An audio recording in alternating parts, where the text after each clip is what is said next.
হরতালের মাধ্যমে তাদেরকে বরণ করছেন নাসিরের নেতৃত্বে। সংগ্রামী সাথী বন্ধুগণ, আমাদের বিএনপির কিছু বিপদগামী লোক আওয়ামী লীগকে পুনর্বাসন করার জন্য নাসিরের নেতৃত্বে একটি বিজেপি দিয়েছে।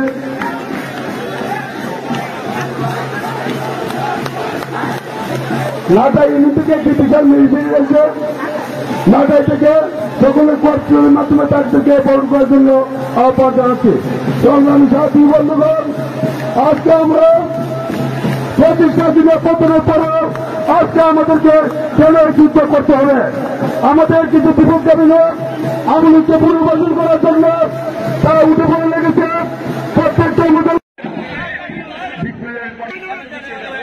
আজকে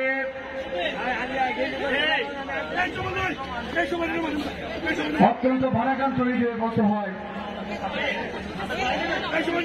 দীর্ঘদিন রাজনীতির বইয়ে প্রথম আমরা একটা প্রতিবাদী সভা করছি। প্রথম আমার লাইফে 40 বছর রাজনীতি রয়েছে। জন্মন্তরের ইতিহাসে প্রথম আমরা সভা করতে যাচ্ছি। এটা কোনটা? প্রতিবাদী সভা এবং ন্যায্য দাবি নিয়ে, যৌক্তিক দাবি নিয়ে,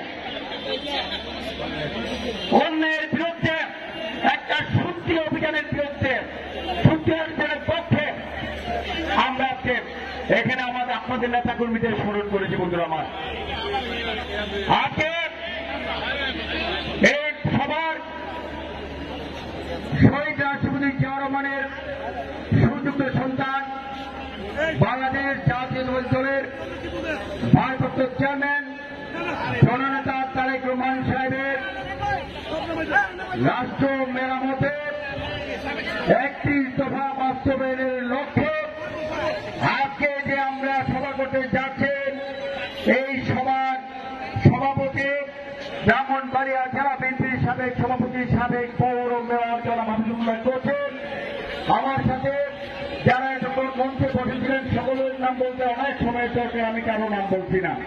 এবং সিনিয়র নেতৃবৃন্দের উপস্থিত আছেন, তারা বলেছেন তারা তাদের অনেক বক্তব্য ছিল, প্রত্যেকের বক্তব্য আছে। অনেক সাবেক নেতৃবৃন্দ বক্তব্য রাখত, বুকের জানা আছে। কারণ 70 বছর তার যেইভাবে নিপীড়ন, নির্যাতন, পুলিশি হামলা, গ্রেফতার, মামলা উপেক্ষা করে যারা আন্দোলন সংগ্রামকে একটি পর্যায়ে নিয়ে গেছে, পরবর্তীতে ছাত্র জনতার আন্দোলনের মাধ্যমে আমরা একটা স্বাধীন মুক্ত পরিবেশে আজকে আমরা ঘুমাতে পারছি। বন্ধুরা আমার, এর পেশে আমাদের কোনো দরকার নয়, কিন্তু আজকে যে 31 দফা বাস্তবায়ন আমরা রাষ্ট্র মেরামতে যে ঘোষণা করা হয়েছে, এটাকে আমরা সাধুবাদ জানাই, সারা দেশবাসী থেকে সাধুবাদ জানাই। আজকে এই 31 দফা বাস্তবায়ন কারা করবে? আমাদের দলের কোন নেতারা এই 31 দফা বাস্তবায়নের জন্য কাজ করবে? আমার প্রশ্ন, সেখানে একটা সত্যি অভিযান দরকার আছে। আমার মধ্যে যদি দরদ থাকে, আমার মধ্যে যদি লুটের অভ্যাস থাকে, আমার যদি দখলদারের অভ্যাস থাকে, আমার মধ্যে যদি শক্তি চোরের অভ্যাস থাকে, আমার মধ্যে যদি ওই হিন্দু সম্পত্তি দখল করার পূর্বাভিজ্ঞতা থাকে, এবং 5ই আগস্টের পরে যারা আজকে বাণিজ্য করছে, মামলা বাণিজ্য করছে, তাদের দিয়ে 31 দফা সম্ভব?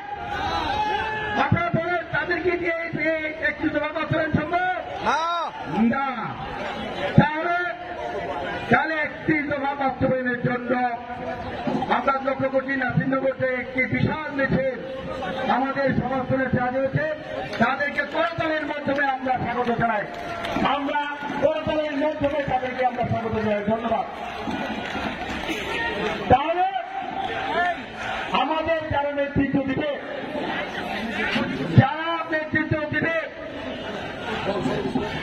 তাদেরকে একটু টেস্ট করার দরকার আছে কি নাই?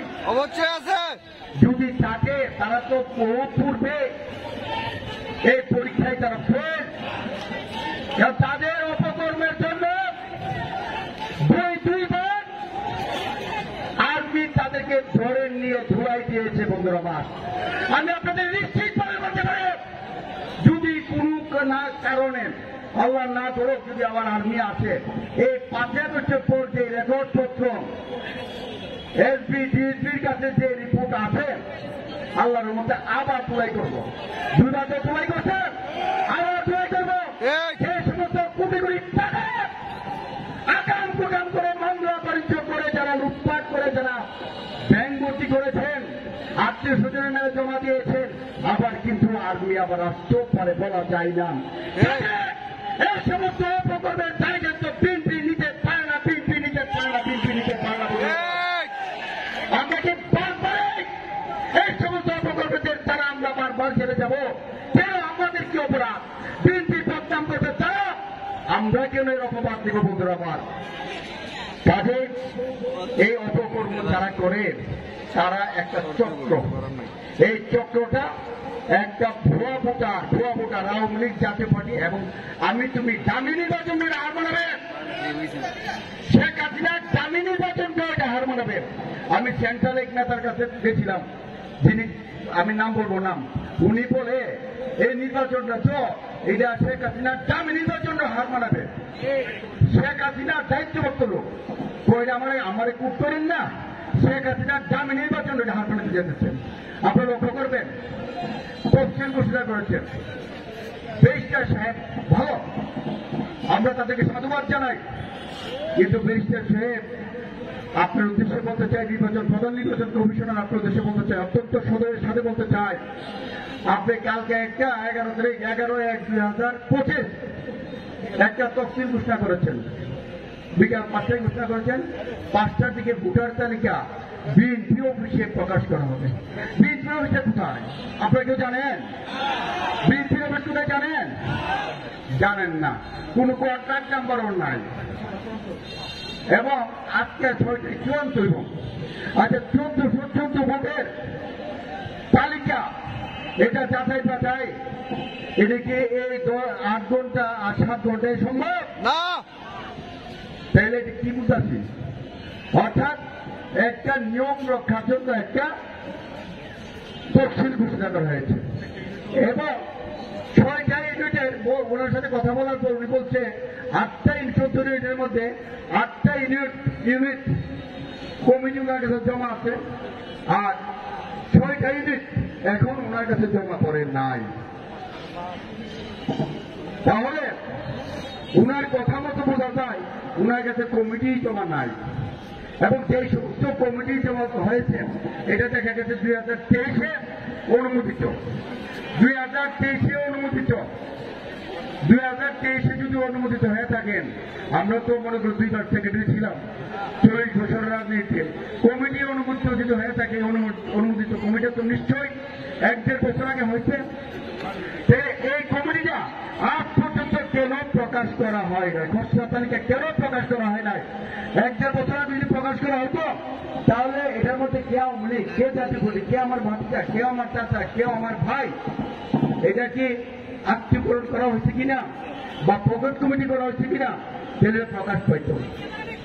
এইটা যাতে প্রকাশ না পায় তারা হলো করে 4 দিন আর 5 দিনের সময় দিয়েছে, এটা সবকিছু আমার মধ্যে ছাপা। কিরকম? আজকে হলো যাচাই বাছাই 6টা পর্যন্ত, কালকে মনোনয়ন পত্র সংগ্রহ করবেন, এরপর আবার এই দিনে যাচাই বাছাই, আবার পরের দিনে জমা হয়ে গেলে দেখলাম যে 15 তারিখ পর্যন্ত মনোনয়ন পত্র আপনি যাচাই বাছাই চূড়ান্ত করার পর মনোনয়ন প্রার্থী হয়েছেন। তাহলে 15, 16, 17, 18 তারিখ নির্বাচন, এই 2 দিনে এই 14 ভোটারের কাছে যোগাযোগ করার কোন সুযোগ আছে?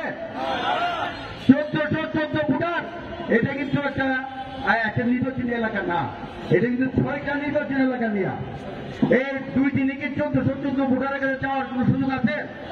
তাহলে আজকে যে আমরা দাবিটা তুলছি যে এইটা একটা প্রহসনের নির্বাচন হতে যাচ্ছে, কিন্তু জনতা এবং 4টা আখড়া 2টা কসবা 2টা এবং বাঞ্চালপুর 2টা, এই 6টাতে কোনো নির্বাচনই হয় নাই এবং 4টা কমিটির আখড়া কসবা তদন্তাধীন আছেন। তাইলে এই কমিটিটা রিপোর্ট না আসা পর্যন্ত এই কমিটিটা কিভাবে হইল? এই কমিটিটা সভাপতি সেক্রেটারি কে নিয়োগ দিল এবং 100 সদস্য বিশিষ্ট কমিটি কে করল? তাহলে এটা কি দাঁড়াইলো? একটা ভুয়া, সম্পূর্ণ একটা ভুয়া।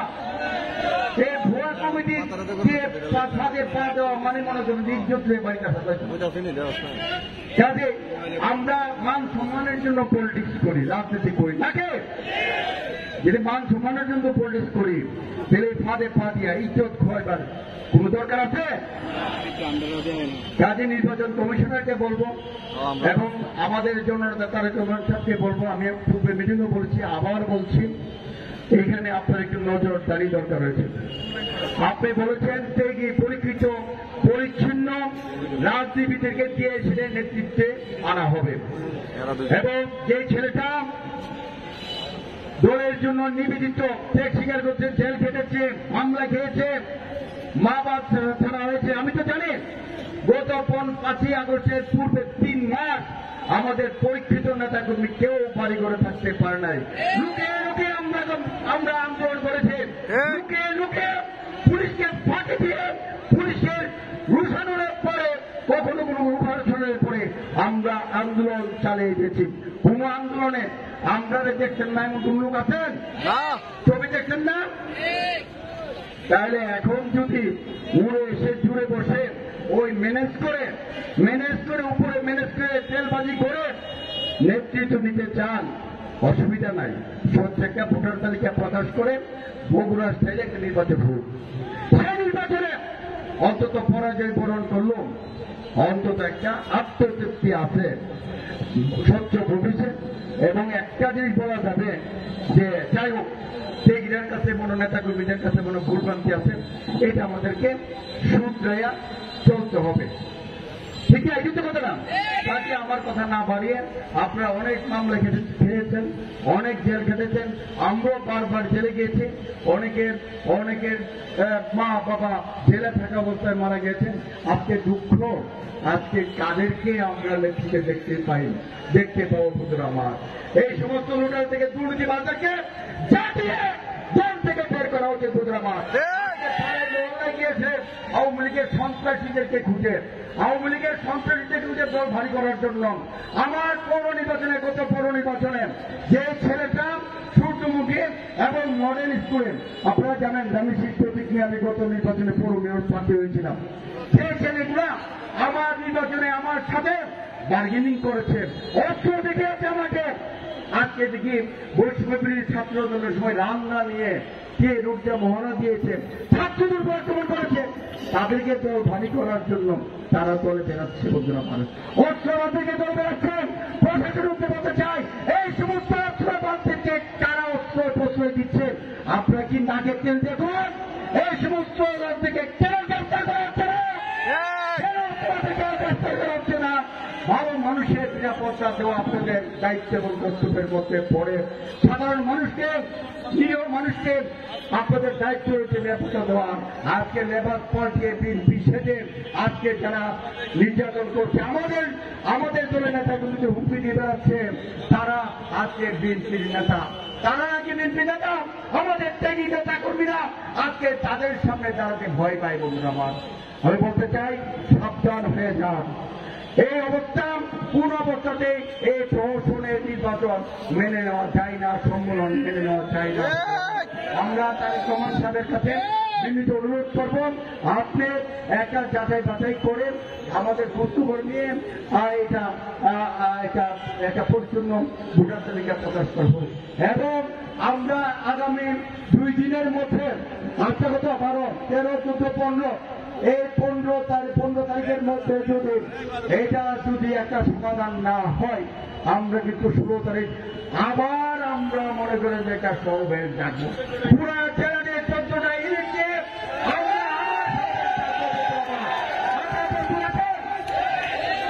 আপনারা 16 তারিখে আসার জন্য প্রস্তুত আছেন? তাহলে ইনশাল্লাহ আপনারা প্রস্তুত থাকবেন। আমরা আছি 16 তারিখ এখানে আবার সমাবেশ হবে। সকলে দেখবেন আপনারা তাদের বিশাল আকারে এখানে বক্তব্য দেন এবং 16 তারিখ আমরা এখানে এখানে আমরা আন্দোলন অনুসরণ করবো এবং প্রয়োজন আরো কঠোর আন্দোলনের মধ্যে খুদাবেন বাংলাদেশ জিন্দাবাদ, বাংলাদেশ জাতীয় জিন্দাবাদ, জিন্দাবাদ। সবাইকে ধন্যবাদ।